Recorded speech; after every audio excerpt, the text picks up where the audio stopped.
Snow remembers what men try to forget. It falls softly, almost kindly, as if to comfort the ground, but it never truly hides what lies beneath. I learned that one winter, when the cold settled into our small town like a held breath, and everyone began speaking more quietly, as though the land itself were listening. That was the winter Eliza Rowan disappeared, though disappeared is the word the town preferred. The truth was harsher, heavier, and pressed deep into frozen earth. Eliza had always walked with her shoulders slightly forward, not from weakness, but from habit, as if the world required her to make herself smaller.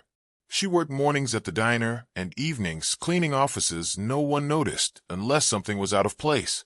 People said she was distant, said she kept to herself too much, said loneliness followed her like a shadow.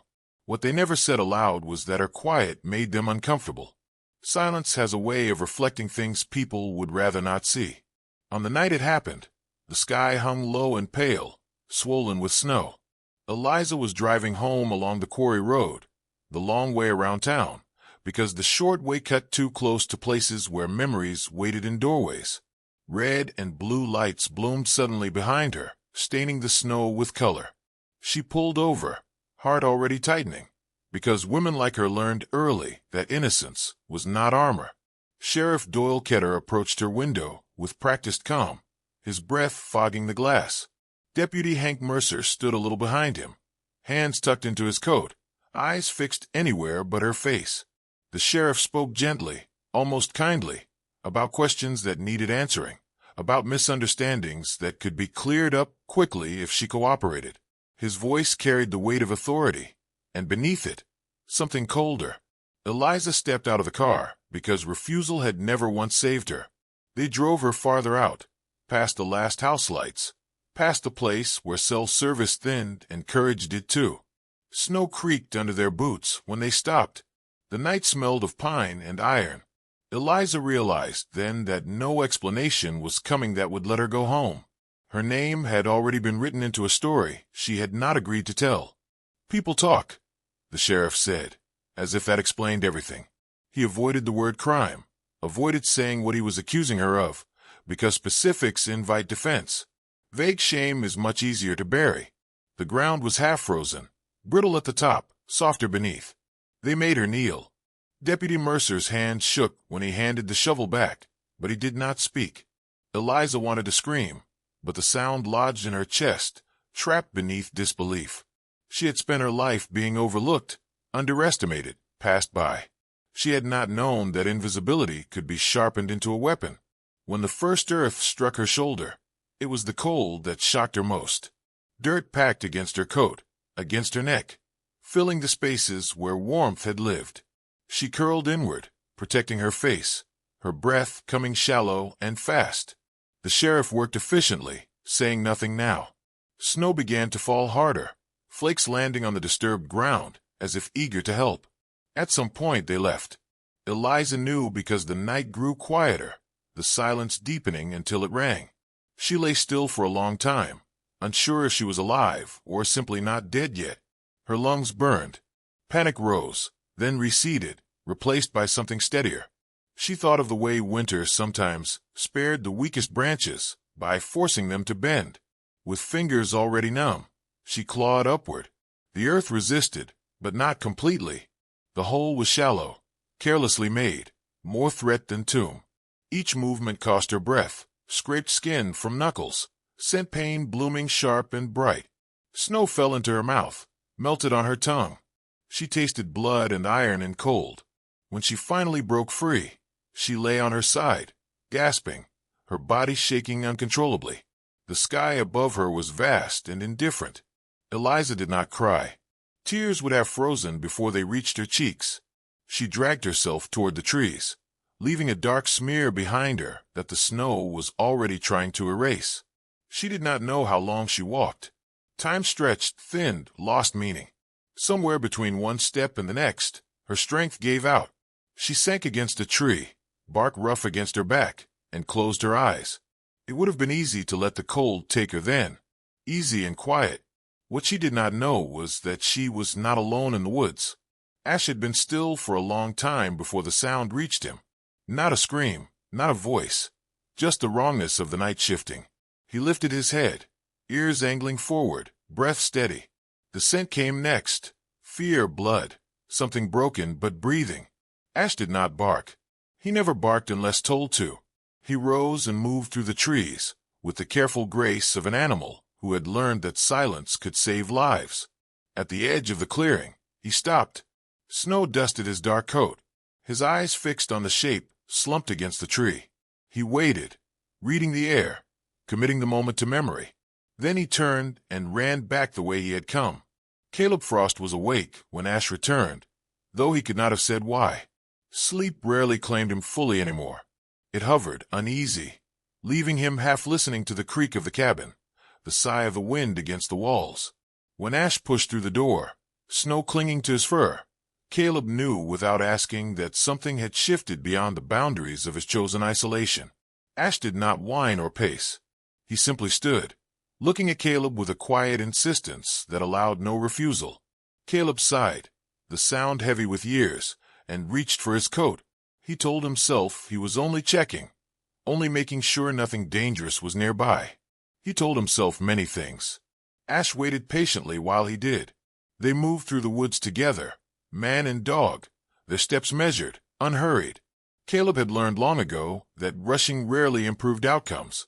When he saw Eliza, he stopped short, the past rising unbidden in his throat. A body half buried, a woman too still, the echo of orders he had followed and regrets he had carried home.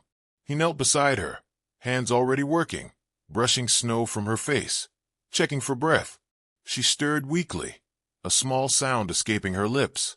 Relief came sharp and sudden, followed by a fierce, protective anger he had thought burned out of him. He wrapped her in his coat, lifting her carefully, feeling how light she was, how easily the world could have lost her. Ash pressed close, lending his warmth, his steady presence. Eliza's eyes fluttered open briefly, unfocused, then closed again. She did not ask who they were. She did not ask why. In that moment, survival was enough. By the time they reached the cabin, the storm had thickened, snow falling in earnest now, blanketing the tracks behind them.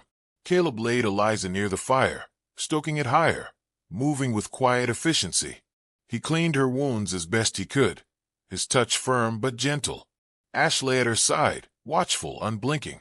Outside, the town slept, unaware or pretending to be. Snow covered the road, the clearing, the shallow grave that had failed to keep its secret. Inside the cabin, 3 lives hovered in fragile balance, bound together by chance, silence, and the unspoken understanding that winter had not yet finished telling its story.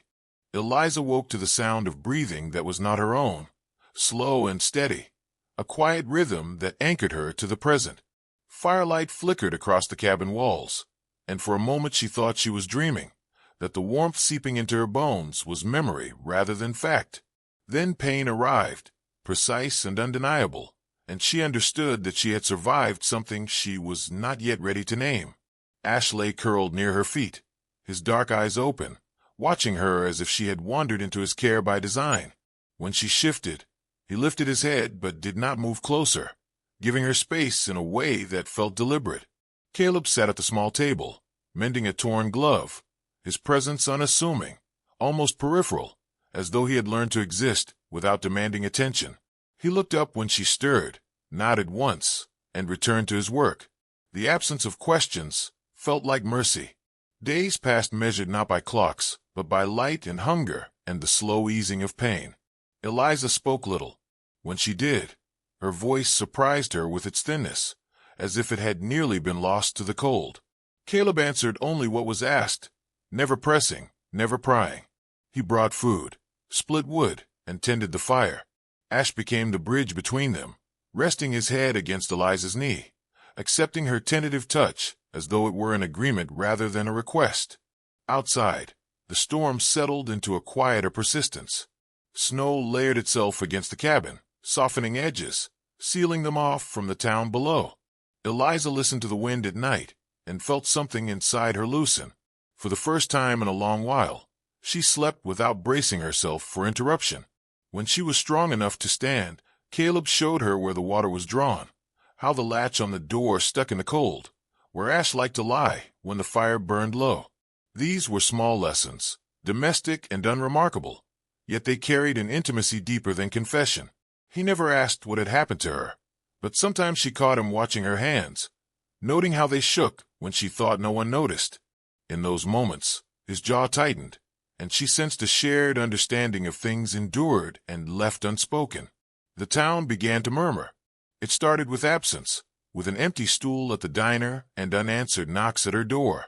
Mrs. Bellamy's voice carried easily, weaving a story that filled the space Eliza had left behind. People said she had run off, that she always had that look about her, restless and ungrateful. Sheriff Ketter nodded solemnly when asked, offering vague assurances that there was nothing to worry about. Most accepted this readily. Truth, when inconvenient, rarely stands a chance against comfort. Eliza heard these things indirectly, through Caleb's radio left too loud one afternoon, through the way he went still when certain names were mentioned. She felt anger flare, then something steadier take its place. She had spent her life shrinking under other people's certainty. Now, wrapped in borrowed warmth, she allowed herself the unfamiliar weight of resolve.